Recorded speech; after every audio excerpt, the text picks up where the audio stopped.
Hello everyone, आइए हम लोग एक क्वेश्चन, बहुत ही दमदार क्वेश्चन, बेहतरीन क्वेश्चन को डिस्कस करेंगे जो 10th क्लास के लिए बोर्ड में हर बार पूछा जाने वाला क्वेश्चन है। कई बार पूछा गया है और ऐसे क्वेश्चंस हर बार पूछे ही जाते हैं, इसलिए प्रैक्टिस करना बहुत ज़रूरी है। आइए क्वेश्चन को पहले समझते हैं। पहला क्वेश्चन है कि you have been chosen to address the student gathering from the nearby schools to speak on how to deal with loss personal और मटेरियल। क्वेश्चन को बेहतर तरीके से समझें। लिखा गया है कि आप चुने गए हैं, you have been chosen to address, आप चुने गए हैं उन विद्यार्थियों को एड्रेस करने के लिए, उन विद्यार्थियों को संबोधित करने के लिए जो अगल बगल के स्कूल से इकट्ठे हुए हैं। और आपको जो टॉपिक दिया गया है वो टॉपिक है how to deal with loss personal और मटेरियल।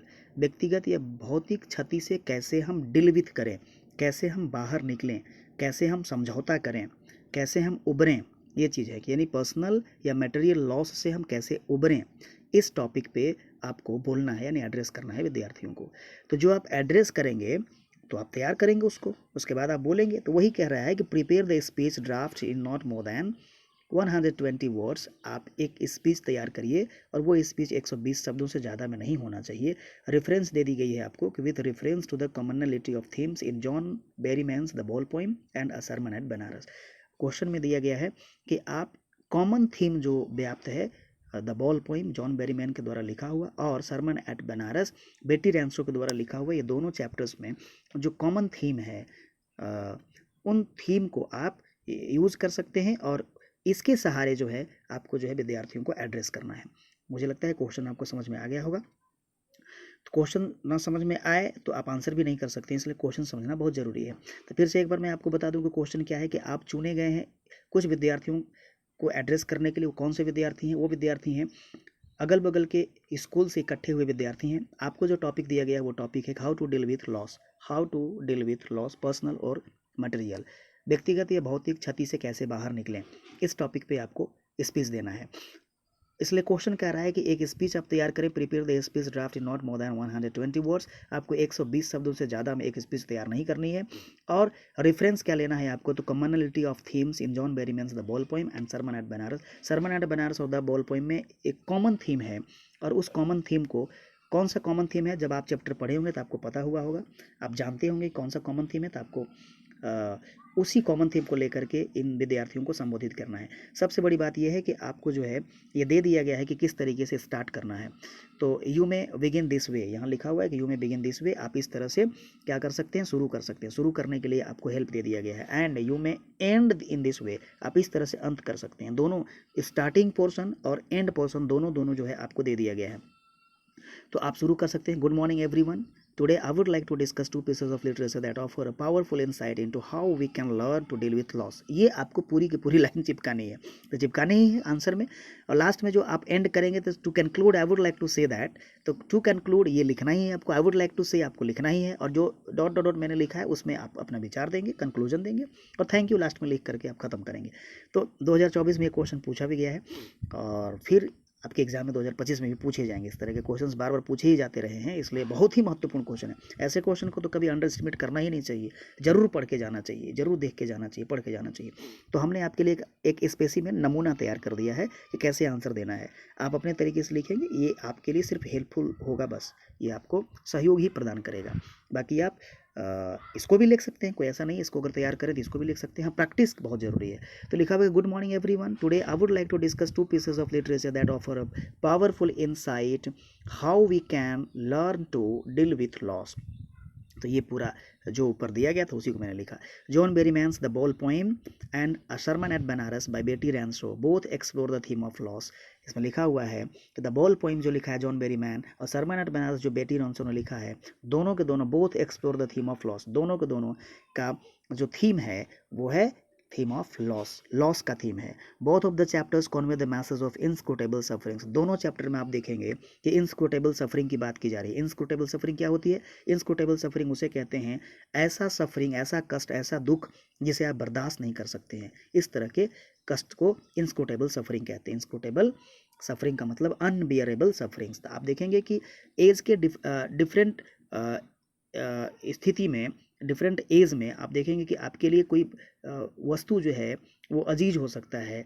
आप किसी डिफरेंट एज ग्रुप में आप जाएंगे तो आपको लगेगा कि कुछ दूसरी वस्तु जो है वो आपके लिए बहुत महत्वपूर्ण है या किसी के लिए बहुत महत्वपूर्ण है। उसी तरह से द बॉल पोएम में आप देखेंगे कि एक बच्चा है, एक लड़का है, उसके लिए बॉल बहुत ही महत्वपूर्ण है उसके जीवन में, और वो एक इमोशनल अटैचमेंट हो गया उस बॉल के साथ, उस गेंद के साथ, और इसलिए जब बॉल खो जाता है तो उसको लगता है कि अब ये मतलब खो गया तो मैं दूसरे बॉल से इसकी भरपाई नहीं कर सकता हूँ, और बहुत कष्ट में है, बहुत दुख होता है उससे। तो वो भी एक लड़के के लिए इंस्क्रूटेबल सफरिंग ही है। और जब आप सरमन एट बनारस को पढ़ेंगे तो उसमें देखेंगे कि किस्सा गौतमी अपने एक इकलौते बेटे को खो देती है, और ये तो भाई इंस्क्रूटेबल सफरिंग है ही। इंस्क्रूटेबल सफरिंग का मतलब कि अनबियरेबल सफरिंग तो है ही ना झेल पाने वाला सफरिंग तो है ही, कष्ट तो है ही, क्योंकि एक ही बेटा जिसका हो और किस्सा गौतमी वैसी स्थिति में अपने बेटे को खो देती है, तो वो तो बहुत इंस्क्रूटेबल सफरिंग है ही। तो आप सोच सकते हैं कि, या कभी दिमाग में ये भी आ सकता है कि the ball poem, ball inscrutable suffering कैसे हो सकता है, बॉल को खोना जो है ये एक बर्दाश्त न कर पाने वाला लॉस कैसे हो सकता है। तो जीवन के अलग अलग पड़ाव में अलग अलग चीज़ों पे ज़्यादा अटैचमेंट होता है, अलग अलग अटैचमेंट होता है। जैसे कि एक बच्चे के लिए गेंद ही है जो अजीज़ है उसके लिए, तो वो अगर खो जाता है तो उसे इंस्क्रूटेबल सफरिंग होगी ही होगी। आप कुछ समझदार होते हैं तो किसी की मौत हो जाती है, तो वो व्यक्तिगत रूप से वो क्षति जो है वो किसी के लिए इंस्क्रूटेबल सफरिंग होगी। तो यही मैंने लिखा है कि इंस्क्रूटेबल सफरिंग, दोनों चैप्टर्स में इंस्क्रूटेबल सफरिंग की बात की जा रही है। अच्छा, ऑल दो, अल्बिट का मतलब नया वर्ड है। अल्बिट नया क्या मतलब, रेयर यूज़ होने वाला, बहुत कम यूज़ होता है अल्बिट। तो इसका इवन दो या ऑल दो कई बार यूज़ होते हैं, इसलिए मैंने अल्बिट, आपको लगा कि, मुझे ऐसा लगा कि अल्बिट यूज़ किया जाए ताकि इवन दो या ऑल दो का एक सिनोनिम मिल जाए हम लोगों को। तो अल्बिट इन डिफरेंट वेज, हाँ ये बात ज़रूर है कि सरमन एट बनारस और बॉल पोएम जो है दोनों को दोनों अलग अलग तरीके से हमें लॉस के बारे में बताते हैं, है ना, इंस्क्रूटेबल सफरिंग्स के बारे में अलग अलग तरीके से बताते हैं।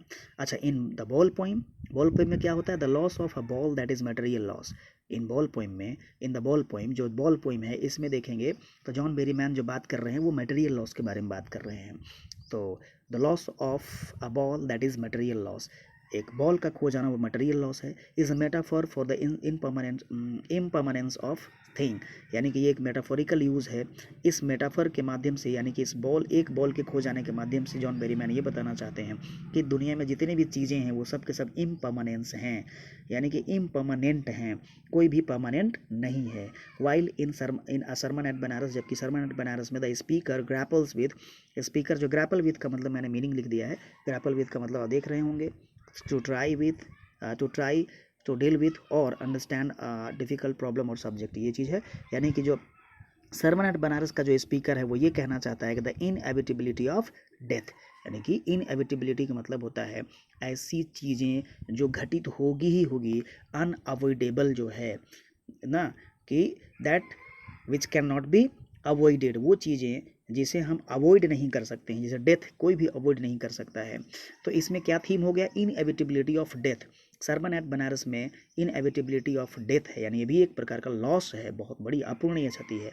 Both chapters teach us that loss is an inherent part of life, दोनों के दोनों चैप्टर ये बताते हैं, चाहे वो मटेरियल थिंग्स हो, चाहे वो कोई व्यक्तिगत थिंग्स हो, यानी कोई जीवन ही क्यों ना हो, अगर आप देखेंगे तो क्या कहा जा रहा है कि loss is an inherent part of life, loss जो है ये इनहेरेंट पार्ट ऑफ लाइफ है, यानी जीवन में ही अंतर्निहित है। किसी का मरण, किसी का क्षति, किसी का लॉस, यानी कि किसी की उत्पत्ति हुई है तो उसका विनाश भी होगा, ये उसी वस्तु में, उसी व्यक्ति में अंतर्निहित है, इनहेरेंट है, ये कहा जा रहा है।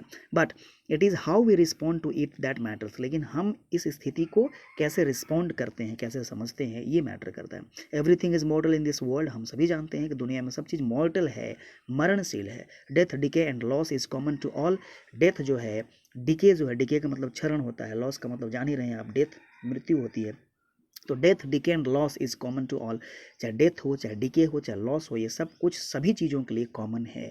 A single loss can not be a total loss, लेकिन बात समझने की ये है कि एक सिंगल लॉस जो है टोटल लॉस नहीं हो सकता है, कंप्लीट लॉस नहीं हो सकता है। The experience of loss can give us an intuition for better judgement, एक खोने की जो एक्सपीरियंस है, जब आप कोई चीज़ खोते हैं या कोई भी व्यक्ति अपने जीवन में कुछ चीज़ों को खो देता है तो उससे जो अनुभव मिलता है वो हमें बेटर जजमेंट की ओर लेकर के जाता है, कि इंट्यूशन देता है, एक अंदर जो है समझदारी देता है, ज्ञान देता है। इंट्यूशन का मतलब है कि अंतर्ज्ञान, एक एक हमें समझने की शक्ति प्रदान करता है और हम समझ पाते हैं, बेटर जजमेंट कर पाते हैं कि लाइफ क्या है, जीवन क्या है, ऑब्जेक्ट क्या है, इन सभी चीज़ों के बारे में समझ पाते हैं। तो ये चीज़ है। दूसरा, टू कंक्लूड, यही लिखना था, टू कंक्लूड से ही अंत करना था। मैंने लिखा to conclude I would like to say that learning to let go. Let go एक बहुत ही महत्वपूर्ण फ्रेज है, बहुत ही बढ़िया ग्रुप ऑफ वर्ड है। आप देखें, लेट गो का मतलब होता है जाने देना, छोड़ देना, छोड़ो यार, ठीक है, हो गया सो हो गया, ठीक है। ये वाली प्रवृत्ति जिसके अंदर आ गई वो मैंने जीवन को बहुत अच्छे से चला पाएगा, कष्ट में नहीं रहेगा, बहुत ज़्यादा किसी चीज़ के खोने से परेशान नहीं होगा। तो लेट गो की प्रवृत्ति ये सीखना बहुत ज़रूरी है। एंड एक्सेप्ट लिखा, and accept loss is a crucial life skill, यानी कि लेट गो करना या फिर लॉस को एक्सेप्ट करना ये क्रूशियल लाइफ स्किल है। ये एक जीवन में बहुत बढ़िया टैलेंट है, स्किल है, और ये तो आना ही चाहिए। कोई बहुत महत्वपूर्ण चीज़ ही क्यों ना खो जाए, क्यों ना जीवन से बहुत महत्वपूर्ण चीज़ ही क्यों ना सदा के लिए चला जाए, लेकिन उस स्थिति में भी आपको कोप विद करना, सामंजस्य स्थापित करना, उसमें भी आपको उबरना, ये बहुत ही महत्वपूर्ण लाइफ स्किल है। और इसलिए लेट गो करना और या लॉस को एक्सेप्ट करना ये एक क्रूशियल लाइफ स्किल है और इसे सीखना चाहिए। And we can cope with the inscrutable sufferings, और अगर ये सभी चीज़ें, ये लाइफ स्किल हमारे पास है तो हम इंस्क्रूटेबल सफरिंग्स से, जो इसे बर्दाश्त नहीं किया जा सकता है, उस तरह के कष्ट से भी हम बाहर निकल सकते हैं। It is epistemology of loss. यही क्या है, एपिस्टिमोलॉजी ऑफ लॉस है। एपिस्टिमोलॉजी ऑफ लॉस आप द बॉल पोइम में जब देखेंगे तो उसमें खूबहू एपिस्टिमोलॉजी ऑफ लॉस यही लिखा हुआ है, एपिस्टिमोलॉजी ऑफ लॉस ही लिखा हुआ है। इसका मतलब होता है किसी चीज़ को खो करके किसी चीज़ का ज्ञान होना, यानी कि खोने से जो ज्ञान प्राप्त होती है उसको बोलते हैं एपिस्टिमोलॉजी ऑफ लॉस। तो ये हम जानते हैं, किसी चीज़ को खो करके हम एपिस्टिमोलॉजी ऑफ लॉस समझ सकते हैं। तो ये एपिस्टिमोलॉजी ऑफ लॉस ये एक वर्ड है जो आपके पोइम में लिखा गया है, और वो कई बार जो है यही वर्ड को उठा करके क्वेश्चन बन जाता है कि what is the epistemology of loss, what is the meaning of epistemology. तो आप समझें इसको, इसका मीनिंग होता है कि to study the knowledge, knowledge को स्टडी करना, तो ये चीज़ होता है। तो एपिस्टिमोलॉजी ऑफ लॉस, लॉस होने के बाद जो हमें ज्ञान मिलता है उसको बोलते हैं एपिस्टिमोलॉजी ऑफ लॉस। तो आई होप सबको समझ में आ गया होगा। मिलते हैं फिर अगले वीडियो में। Thank you everyone.